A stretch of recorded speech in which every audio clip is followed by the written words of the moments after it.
سب سے پہلے تو بڑا ایک طویل انتظار تھا، جس کے بعد بہرحال ایک پریسر آ گیا ہے امریکی نائب صدر کا۔ اس میں دو چیزیں آپ نے ان کی گفتگو میں نوٹ کی ہوں گی۔ ایک تو یہ ہے کہ جیسے انہوں نے کہا کہ طویل انتظار جو ہے وہ ہم بھی کرتے رہے، انہوں نے کہا طویل مذاکرات ہوئے، اور طویل مذاکرات میں انہوں نے ایک چیز بڑھیا ہے کہ متعدد معاملات پر تبادلہ خیال ہوا، بہت سی باتیں ہوئیں گی۔ جب اتنے گھنٹے تک بات چیت ہو رہی ہے تو اس میں بہت سی باتیں ہیں جس پہ ایگری بھی ہو سکتے ہیں، لیکن ساتھ ہی ساتھ انہوں نے جو بیڈ نیوز کی بات کی ہے کہ معاہدے تک نہیں پہنچ سکے۔ اب کچھ ٹیکنیکلٹیز ہوں گی، کچھ معاملات ہوں گے، اس کے ساتھ ساتھ جو سب سے اہم پوائنٹ ہے وہ ہے اس وقت جو نیوکلیئر ویپنز کا۔ تو نیوکلیئر ویپنز کے اوپر جو امریکہ کی شرائط ہیں وہ اپنی جگہ ہیں۔ اب دوسری جانب ایران کی جانب سے کوئی ایسی چیز جب سامنے آئی ہے، ابھی آپ ہی کے چینل پہ اس وقت چل رہا تھا جو دفتر خارجہ ہے ان کے ترجمان کا، ایرانی دفتر خارجہ کے، تو وہاں بھی یہی بات ہے کہ وہ بات چیت مثبت رہی ہے، لیکن اس مرحلے میں ابھی تک چیزیں نہیں ہوئی۔ تو اچھی بات یہ بھی سامنے آ رہی ہے کہ دوبارہ سے مذاکرات جب آغاز ہوگا آج، امید کی جا رہی ہے دوپہر میں، تو اس کے بعد کہیں نہ کہیں کسی نہ کسی طرح سے چیزیں شیپ اپ ہو سکتی ہیں۔ لیکن بہرحال مذاکرات جو پاکستان کا اس سارے عمل میں رول ہے، پاکستان ہوسٹ ہے، پاکستان فیسیلیٹیٹ کر رہا ہے، بلکہ اس سے آگے اب پاکستان میڈیٹ بھی کر رہا ہے، تو بہت سی چیزیں بیٹھنا دو بڑے ممالک کا جو جنگ میں ہیں اور اس کے بعد ان میں آگے بڑھتے ہوئے بات چیت کرنا، یہ خاصا ایک مثبت پہلو ہے۔ اتنی طویل جنگ اور اتنے طویل معاملات میں پہلی نشست پہ کبھی بھی فیصلے نہیں ہو پاتے ہیں، پہلی نشست میں مذاکرات مکمل نہیں ہو پاتے ہیں۔ میں یہ لفظ نہیں کہوں گا کہ کامیاب یا ناکام، ابھی مکمل نہیں ہوا، یعنی کہ یہ چیزیں ابھی جاری و ساری ہیں، بات ہو رہی ہے، ٹیکنیکلٹیز پہ بات ہوگی، بہت سے جو 15 پوائنٹس ایک پارٹی کے ہیں وہ اس پہ بات ہوگی، دوسری پارٹی کے اپنے پوائنٹس ہیں۔ تو یہ طویل اور لمبی اور تھکا دینے والی عمل ہے۔ دنیا بھر میں ایسی بہت سی ثالثیوں میں بڑے بڑے پورے تھیسس بن جاتے ہیں، اور اس کے لیے ٹیکنیکلٹیز کا ایک بڑا لمبا سیشن ہوتا ہے۔ ادھر بھی ہم امید کر رہے ہیں کہ جب دوبارہ سے کام کا آغاز ہوگا تو کہیں نہ کہیں کسی نہ کسی طرح سے بریک تھرو کی جانب بھی جائیں گے، اور اس کی جزیات پر پیرالل وہ چیزیں چلتی رہیں گی۔ لیکن ایک چیز جو وزیر اعظم شہباز شریف اور فیلڈ مارشل کا انہوں نے شکریہ ادا کیا ہے، پاکستان کی ہاسپٹیلٹی کی انہوں نے تعریف کی ہے، یہ بہرحال ایک بڑا اہم پوائنٹ ہے۔ آپ بحیثیت پاکستانی میڈیا، ہماری یہ ذمہ داری پہلے ہے کہ پاکستان نے جو ایک فیسیلیٹیٹر کا رول ادا کیا ہے اس پر بہت کلیئرلی امریکی صدر جو ہیں وہ بھی شکریہ ادا کر رہے ہیں، ایرانی وفد بھی شکریہ ادا کر رہے ہیں۔ تو یہ ایک پازیٹیو ہے، اور ان دونوں کا بیٹھنا پازیٹیو ہے۔ پوری دنیا کے میڈیا کی نظریں پاکستان پر ہیں، اور اس وقت ہم جو اسلام آباد ٹاکس ہیں، مذاکرات ہیں، یہ پیس ٹاک ہے، اس کے اوپر توجہ ہے۔ تو میرا خیال ہے کہ اگلے آنے والے وقت میں مزید اچھی خبر کی توقع کی جا سکتی ہے۔ اچھا مدثر صاحب، میں آپ سے یہ جاننا چاہوں گا کہ امریکی نائب صدر کہہ رہے ہیں کہ ایران کو ایٹمی ہتھیار حاصل نہیں کرنے دیں گے۔ ایران نے یہ بارہا کہا ہے کہ وہ ایٹمی ہتھیار حاصل نہیں کرے گا، تو ڈیڈ لاک کیا ایٹمی ہتھیاروں کے اوپر ہے یا یورینیم افزودگی کی مقدار کے اوپر ہے؟ دیکھیں، یہ اب جو بات جتنی امریکی صدر نے کی ہے، اب اصولی طور پر تو ہم اسی بات کو کر سکتے ہیں۔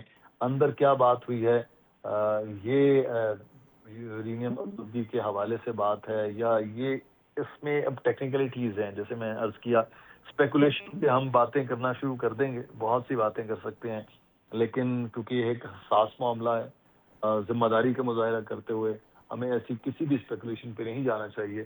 اس سے پہلے امریکہ متعدد بار امریکہ کی جو ایٹمی ہتھیاروں کے حوالے سے ہے، اس کی یورینیم افزودگی کے حوالے سے وہ بات کرتا رہا ہے، ایران اس پہ کلیئرٹی دیتا رہا ہے۔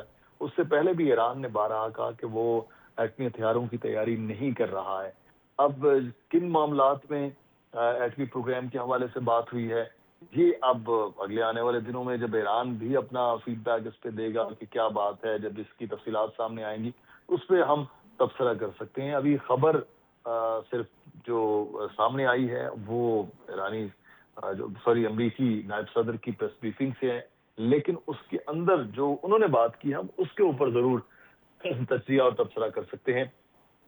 اور ان تجزیے و تبصروں میں جیسے میں نے پہلے عرض کیا کہ وہ ایک اچھی یہ بات ہے کہ ایک طویل نشست بھی جس میں مختلف مراحل ہوں گے، بات چیت ہوئی ہوگی، اور اس کے بعد اگر وہ یہ کہنے کہ بری خبر یہ ہے کہ ابھی تم کسی حتمی معاہدے تک یا نتیجے پر نہیں پہنچے، لیکن ٹاکس جو ہیں وہ ابھی بھی جاری ہیں. تو یہ ایک اچھی خبر اس میں ہے کہ کم از کم وہ ڈیڈ لاک ہو کے چیزیں ختم نہیں ہو رہی، یعنی اس ڈیڈ لاک سے آگے پھر بات چیت ہو رہی ہے، کوئی نہ کوئی راستہ پھر نکالنے کی کوشش ہو رہی ہے. تو یہ ایک اچھی چیز ہے. باقی امریکہ کے اپنی شرائط ہیں، ایران کی اپنی شرائط ہے. ایران نے بڑا کلیئرلی پیغام بھی دے دیا ہے کہ وہ اپنے قومی مفاد کے حوالے سے کوئی بھی چیز جو ہے وہ نہیں کرے گا. تو یہ دونوں طرف معاملات ہیں. یہی بات ایرانی وفد نے بھی کی کہ مذاکرات جو ہیں وہ بہت طویل ہوئے، متعدد پیغامات کا بھی تبادلہ ہوا، ان کے بھی ترجمان نے یہ بات کی، اور ساتھ ہی ساتھ انہوں نے کہا کہ قومی مفادات کے تحفظ کے لیے تمام صلاحیتیں بروئے کار لائیں گے. پھر ساتھ میں یہ بھی انہوں نے کہا کہ سفارتکاری سمیت تمام وسائل بروئے کار لا رہے ہیں اور ایرانی عوام کی توقعات کے حوالے سے ہی بات کی جائے گی. پھر جو بہت اہم ایشوز ہیں اس میں جو ہارموز اسٹیٹ ہیں اس کی بات ہو رہی ہے، اور ساتھ ہی ساتھ جو جوہری پروگرام ہیں ان کا، اور ایران پہ آپ کو معلوم ہے کہ پابندیاں ہیں، وہ ایک طویل عرصے سے پابندیاں چل رہی ہیں. تو اس کے اوپر بھی بات چیت ہوئی ہوگی اور جو انہوں نے ترجمان نے اس کے بات بھی کی ہے. لیکن اب جنگ کا خاتمہ ضروری ہے کہ کچھ شرائط امریکہ کی مانی جائیں گی، کچھ شرائط ایران کی مانی جائیں گی، پھر یہ مستقل جنگ بندی کی طرف چیزیں بڑھ رہی ہیں. لیکن سب سے اچھی چیز یہ ہے کہ سفارتی عمل جو ہے وہ جاری ہے، بات چیت ہو رہی ہے، سنجیدگی ہے، نیک نیتی چل رہی ہے دونوں جانب سے. اور اسی طرح کے جو ایران سے توقعات امریکہ رکھ رہا ہے، تو ایران نے بھی یہ بات کی ہے کہ سنجیدگی اور نیک نیتی سے مشروط ہے فریق مخالف کا معاملہ. تو جب یہ ایک جنگ سے نکلے ہوئے دو ممالک آپس میں بیٹھتے ہیں بات چیت کے لیے، تو بہت سے تحفظات ہوتے ہیں، بہت سے معاملات ایسے ہوتے ہیں جس پر بحث بھی کی جا رہی ہوتی ہے، جس پہ نہ ماننے والے معاملات بھی ہوتے ہیں، اور اس سے آگے بہت سی آگے چیزیں بھی چلیں گی. کل کو ہم یہ خبر بھی دیکھیں گے کہ بہت سے ممالک کے لیے گارنٹر والے چیزیں بھی سامنے آئیں گی. امریکہ کو کسی کی گارنٹی چاہیے ہوگی، ایران کو کسی کی گارنٹی چاہیے ہوگی اس سارے عمل میں. تو یہ ایک پروسیس ہے جو بہت طویل چلتا رہے گا. وہ لیڈرشپ کے لیول پہ آج بات ہو رہی ہے. دنیا میں بہت سے ایسی ثالثیاں ہیں، بہت سے ایسے معاہدے ہیں جس پہ پہلے ٹیکنیکلٹیز پہ بات ہوئی، سیکنڈ یا تھرڈ ایئر نے گفتگو کی، اس کے بعد لیڈرشپ کا لیول آیا. لیکن یہاں ایک اچھی بات یہ ہے کہ سٹارٹ ہی لیڈرشپ لیول سے مذاکرات اور بات چیت ہو رہی ہے، تو اس کے بعد ٹیکنیکلٹیز کی جانب جائیں گے.